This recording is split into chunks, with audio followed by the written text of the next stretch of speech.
Bomberman. This is a series that's pretty well known and pretty well respected, and I love the series too, but I'm kind of an outlier in all this. Everything about my connection to Bomberman is kind of just weird. For one thing, I got into Bomberman super late in the game.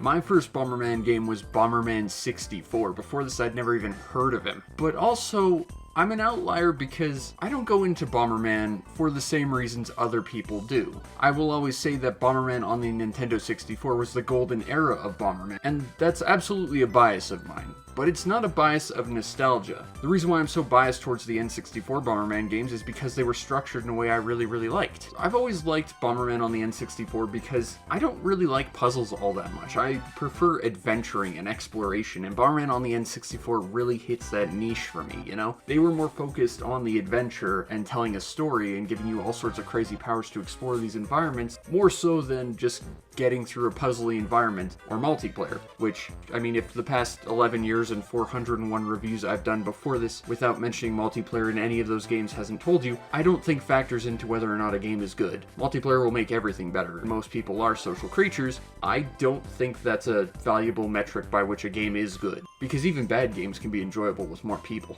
A truly good game should be able to stand on its own 2 feet without more people needing to contribute to the entertainment. Bomberman on the N64 was always sort of the golden age for me. I remember the first time I saw Bomberman on the N64, I was at my babysitter's getting bullied by an older kid because I simply existed, but I saw over his shoulder, hey, that game looks kind of fun, and you could make a custom character, and there was like an adventure to it, and it looked neat, and I wanted to know what that game was. So much so, when I eventually did end up getting my N64, I remembered standing in a Toys R Us with 2 games, Bomberman 64 in my left hand and Banjo-Kazooie in my right. I ended up going with Banjo-Kazooie, and honestly, I think it's the better game, but the N64 Bomberman games were some of my most frequent rentals back in the day. So much so that I would unintentionally create a holiday tradition where just before Christmas, I would rent a Bomberman on the N64 and cycle through them without realizing it. And that's such a big tradition of mine that I still do it today. The past 11 years on YouTube and on Twitch, I've been streaming and creating playthroughs of them. And I go out of my way to try and show as much of these games as I can because I love them so much. I've shown the Rainbow Palace in Bomberman 64, and subsequently never want to play Bomberman 64 again because while that is a great game, the Rainbow Palace was made by someone who was allergic to the concept of fun. I have shown off the 2 secret planets, as well as the 3 bonus game worlds in Bomberman Hero, a game that is, I think, massively underrated, primarily just because it doesn't have a multiplayer component. Seriously, give that one a shot, it's actually a really great game. And I've gone out of my way to show both endings to Bomberman's Second Attack. And of course, I've had accompanying reviews that are probably the better part of a decade old covering each and every one of those games. But there's one thing I haven't done yet. Going all the way back to Bomberman 64 for the moment. In the mid-2000s, if you were trying to play through Bomberman 64 and you somehow managed to get to the Rainbow Palace, after crumpling into a ball and crying, because seriously, whoever developed the Rainbow Palace stages should be locked up forever for war crimes, you might have tried to go onto an early YouTube to look for walkthroughs on it, and realize that there's only one video on all of YouTube that covers the Rainbow Palace and it's in Japanese. But in the search of that, you might have seen something weird. There was another one. Looking up Bomberman 64 on the internet, you might have stumbled across the information of a different Bomberman 64. And in those early days, you would have no idea what that was. Well, after 11 years, 400 and I guess we're at 2 now reviews, it's time to talk about the 4th one. This is Bomberman 64, the other one. Okay, that's a little confusing, I'll explain. So if we fire up the original Bomberman 64 on the Nintendo 64, you might see in front of the logo this weird little dealie. That's not just a weird thing that's there for style points, though. It's actually a holdover from the Japanese title, which was Baku Bomberman. And if my relatively non-existent Japanese is worth anything, I do believe Baku in this instance means explosive. You know, makes sense. He's Bomberman, he's got bombs, he's explosive, it checks out. Bomberman Hero was just Bomberman Hero, and then Second Attack was called Baku Bomberman 2. So in Japan, they never actually used the name Bomberman 64. And I guess they thought this was their opportunity to do it, and indeed they wouldn't have another one after this. Unfortunately, this meant that looking up Bomberman 64, the original one's footage very early in the 2000s, got a little bit trickier, and there was this huge mysterious thing about this other Bomberman 64 that no one knew anything about. So I'm here to tell you about it. First thing you need to know, it has some absolutely amazing box art. Like, seriously, this tells you everything you need to know about this game pretty much in one shot. I would love to have this as a poster. Great box art. Second of all, Bomberman 64 is actually really important for the N64 because it was actually the swan song to the system. At least in Japanese, Tony Hawk's Pro Skater 3 came out a little later in North America. It is a compilation and a celebration of everything that came before it. So the first option in our list is Bomberman. Makes sense. I mean, it's his game, he should be in here somewhere, one would think. This is a sort of remake of the original Bomberman NES game, with some tweaks. First of all, there's actually like a huge world map that you can kind of navigate to, presumably get to some different endings. I only beat the mode once because it actually goes on for a little bit, but I assume it has different final bosses and stuff because the final boss I fought was on the end screen, along with a bunch of different characters I'd never seen before, so I'm just sort of connecting some dots here. But yeah, you go around killing every enemy on screen. There's 2 hidden power-ups in every stage, as well as 2 doors. One door will take you up on the map, the other will take you down. Please do not bomb the doors, or else the game will send really, really difficult swarms of enemies at you that will almost certainly kill you. Except for this one time where I actually managed to fight them all off, and I felt very proud of myself for doing it, so we're including it. It's a relatively straightforward mode, and honestly, it's a lot more engaging than the original NES Bomberman, if only by virtue that there are different tile sets involved. But it's about as straightforward as the original Bomberman was. This mode also contains the Battle Mode, which is of course classic Bomberman combat that people mostly buy these games for. You can play it multiplayer or not. I don't, because again, I don't think multiplayer should really decide whether or not a game is good or not. As a social creature, human beings tend to find anything with more people better. That said, playing this on your own with bots is still pretty fun, but it is a little bit of a bare bones system with a couple of interesting twists I haven't seen in other games. For example, if you die, you can turn on a sniper mode, which allows you to move a targeting reticle around the screen, and if you happen to throw out a bomb that kills another player, you can swap places with them and get yourself back in the game. You can also turn on a AI-controlled devil that will take away control from you if they come into contact with you to add a little bit more chaos to the mix. Oh, and hey, Rui's here. He doesn't really seem to do Rui-related activities like other Bomberman games, he just seems to tank a hit for you, but still, it's nice to have a cameo. The stages themselves are straightforward, there aren't a lot of gimmicks, so it is fairly dull though. The second game down the list is Panic Bomber. This is a weird sort of Bomberman, not quite Tetris sort of knockoff. You get little groups of 3 Bomberman heads of various colors that drop, and you have to connect them. Connect 3, and they disappear. Sometimes you get bombs, which I think hurt the Bombermans, but they need to be hit a couple of times with bombs or hit with a big bomb before it will clear them. And if you do well enough, you can create bombs from the ground up to try and take everything out. But I'm also very dumb and profoundly bad at puzzle games like this, so I didn't stick around this for too long. But if you like Tetris, this is an interesting take on it. The next game is kind of weird though. This is, I believe it's pronounced SameGame.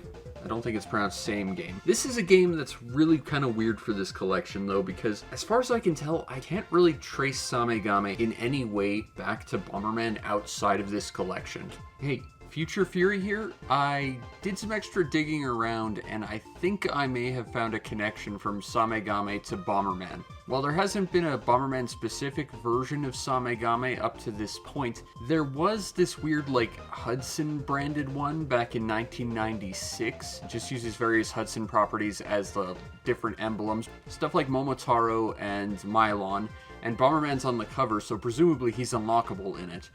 But this is about as close to an actual Bomberman connection to this game that we're gonna get, I think. It's a fairly classic puzzle game dating back to 1985, but I just can't find any other connection to Bomberman here. It's just sort of here, and I'm not really 100% sure why. It's fairly simple though. You have a multitude of different Bomberman colored tiles that you see connected to each other. If there are 2 or more, you can click on them and they'll disappear. Your goal is to clear the entire board of all the Bomberman heads without having any left over by planning in advance, figuring out exactly which way you need to get through to clear this puzzle. Again, I am profoundly bad at puzzle games. I played about 2 rounds of this and called it quits. But now we get to the final mode. Welcome to Park. You're gonna need a bigger bomb. Oh wait, that's Jaws. That joke doesn't work. Yeah, Bomberman Park is where this game gets kind of interesting. Whereas the first game in this collection, Bomberman, was the start of this series, and Panic Bomber was some kind of interesting experimentation in the middle of the series up to this point. Bomberman Park was the most recent iteration of all of Bomberman, based on Bomberman Land, that released basically exactly a year prior.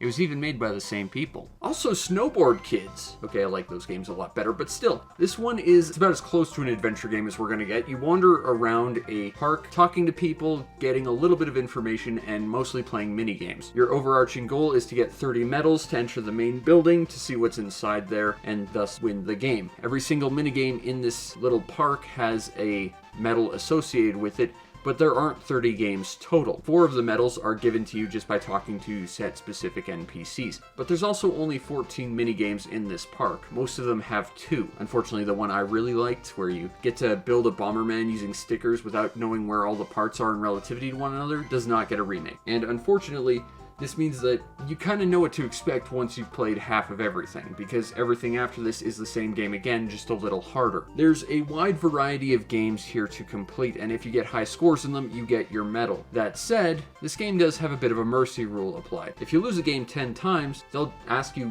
do you just want the medal for perseverance? And you can actually turn them down if you want to actually do it legit. But if you don't gel with the minigame itself, but you want to progress, they still give you the option, and I appreciate that. Unfortunately, the one thing I would have a huge amount of difficulty with, I'm not sure they could employ this tactic. See, one of the games is one of those terrible slidey block puzzles. Now, the thing you need to understand about me is, again, I'm dumb and I hate these things. If I see these in a game, I immediately don't want to play that game. But I kind of needed to for this, and I had to do it twice, with the second one being substantially bigger. The thing is, you can't enter a fail state with this. So you can't fail 10 times and take your pity medal. Now, I think they might have worked around this because these levels are actually based on timers, so I think maybe if you took 10 minutes on a puzzle, they might interrupt you. I'm genuinely not sure, because I did actually manage to clear both, with the more difficult puzzle getting cleared in about 9 minutes. So I never got to push it to like the 10-minute mark to see if they'd give me a pity option, but there's no way to fail this 10 times. The collection of minigames inside of the Bomberland Park thing are relatively simple things you'd find on early NES or Atari 2600, nothing terribly complicated. You have a relatively simple sort of Space Invaders game where you're dropping bombs on submarines beneath you while they shoot torpedoes up at you. You have a game where you're racing across a highway, trying to dodge vehicles that are oncoming to you, slidey block puzzles that I absolutely hate. You have a game of Snake in here. There's precision tests by trying to knock a tower down underneath a Daruma. Just very simple mini games, nothing terribly complicated. That said, I've never played the Bomberman Land games outside of this, if you want to count it, so I'm not really sure if the actual Bomberman Land games have more complicated, more engaging mini games, but these ones I more or less was done after one playthrough. It wasn't hard to get the high scores, and they just weren't all that engaging. Once you did it once, you were pretty much good to go, aside from the fact the game would make you do it again for reasons. Outside of that, though, there are a couple of side quests you can take part in the park, but they are all identical. Talk to NPC A, talk to NPC B, talk to NPC A yet again, you complete the mission, you unlock some extra skins for your Samegame pieces, as well as your Panic Bomber pieces, turning them into like little shapes or different colored pommies or something. They're not that interesting, but they are something you get for doing some extra stuff. That said, you do unlock a couple of battle mode maps for doing a few of these, and that's cool, but spoilers, if you get all 30 medals and you go to the end, they just give you all the unlockables anyway, so it kind of makes all the side quests pointless, which is a really weird choice to have made. This mode is probably supposed to be the meat and potatoes of the game, but honestly, once you play each minigame once or twice, you're probably done with it, and you'll just go back to battle mode. But it just feels like, while this is what the game is probably initially built around, it feels very, very lacking. That said, it is a cool change of pace from the rest of the games, and that is very neat, even though everything about it feels a little underwhelming and undercooked at the end of the day. As a collection, Bomberman 64 is certainly interesting. It's got action, and it's got puzzle stuff, but really beyond those two things, it's a little bit lacking. As a fan of Bomberman on the N64, I can tell you that this one just feels a little bit weaker than the rest, and maybe that's why it never came out in North America. but it also came out in GameCube time, so maybe they couldn't justify it. Either way, aside from it just being a weird collectible, it's not that big a loss in terms of the experience this game provides. The overall presentation to Bomberman 64, no, not that one, or that one, it's decent enough. Visually, it looks interesting. I like that it does seem to have a more cartoony art style, and every single mode does sort of have its own unique visual thing going on with it. I do appreciate that. Audio-wise, it's entirely unremarkable. There's a Bomberman theme, which I hope you expect. I do remember the victory theme from completing the Bomberman mode being probably the best song in the soundtrack, but pretty much everything else on the soundtrack it's fine, but it's completely unremarkable. Overall, the presentation it's decent, but nothing terribly spectacular. But the fact that it does rely on 2D sprites does mean that it's a little bit more timeless than the 3D ones. Or at least that first one, where Bomberman's face was like a flat plane hovering in front of a 3D object. That was, to this day, still kind of weird to me. Now, if you want a copy of Bomberman 64, not that one, or that one on the N64, cheapest copy I see right now is available for $55, which when I bought my copy about 5 years ago or so, it was about double that price. So that's actually pretty good. That said, playing this, I'm not really sure it's worth that kind of money. I think it's a series of very quick, very easy to play mini games with some random head scratchers in there. And it'll give you a varied experience, but I think the attraction to it will wear off very, very quickly. If you want to play a Bomberman game on the N64, you've got options, and it feels like, to me, every single other option is a more fun option. Unless you're actively going into this looking for a minigame collection, I'm not necessarily sure I would recommend this over any of the others, or heck, Mario Party, which kind of did it better anyway, at least insofar as it was a minigame collection. That said, I have now talked about all 4 Bomberman games on the N64, and I guess since I've talked about each and every one of them, I should probably give my overall opinions on the series. I do think that Bomberman on the N64 was its golden age, but I say that because I think they had the best adventure games. I think the original Bomberman 64 was a great intro to the game, despite how rough around the edges it was, and how abysmal the Rainbow Palace is. Seriously, that is just, I don't ever want to play the game again because of that. Also, side note, huge shout out and thank you to JetWolf for recording Rainbow Palace for me, because no, never again. I will not play that level ever again. Seriously, you have to climb a vertical wall using nothing but your bombs. This is insanity. Who is responsible for this? You are a bad person. But seriously, you should go check out JetWolf's stuff. He actually has this really cool montage of all these amazing tricks you can do in Bomberman 64. I think he did one for Second Attack too. It's really cool and you should check that out. Bomberman Hero is an underrated gem for platformers, and like half that game is just secrets that I don't think are talked about half as much as they should be, and it's not praised for half as much as it deserves. Bomberman Second Attack is one of the most mechanically engaging experiences Bomberman has ever had. It tells an interesting story with great bosses, a whole mess of different bombs, and oh yeah, one of them was a black hole. So obviously you need to play it because that's awesome. Also, that's where Pommy came from. Back before he was a Charabon, he was a mimic, and you could feed him things and he turned into different stuff, and it was great. That game might be one of the best N64 games ever, and easily the best Bomberman game ever. But out of all of them, I think that Bomberman 64, the Japanese one, is just sort of there. Half the stuff in it doesn't really connect to Bomberman in any meaningful way, and it's honestly underwhelming compared to the other offerings the system had. If I were to give an order as to which games I liked best, it would be Second Attack, Hero, the original, and then this one dead last. And that's not to say it's bad, but it just feels like it's the least engaging out of the bunch. And outside of it being a weird curio that confused me as a kid because I couldn't figure out what this is, this mysterious 4th Bomberman 64 game I had no idea was, that we never got, there's not really all that much to keep you here once you've got it. It's a fun thing to play around with for about half an hour, and that's about it. And I guess if you're me, talk about it for about half an hour, try and document it so that people know it even exists. Ultimately, Bomberman 64, I think, for a swan song to the system, it's a little underwhelming. This was an interesting experimentative step in Bomberman that led to other things. I don't think it was ever as good as what was on the N64 that came before, but it's an interesting point in Bomberman's history. And, I mean, how many more of those are there gonna be? It's owned by Konami, right?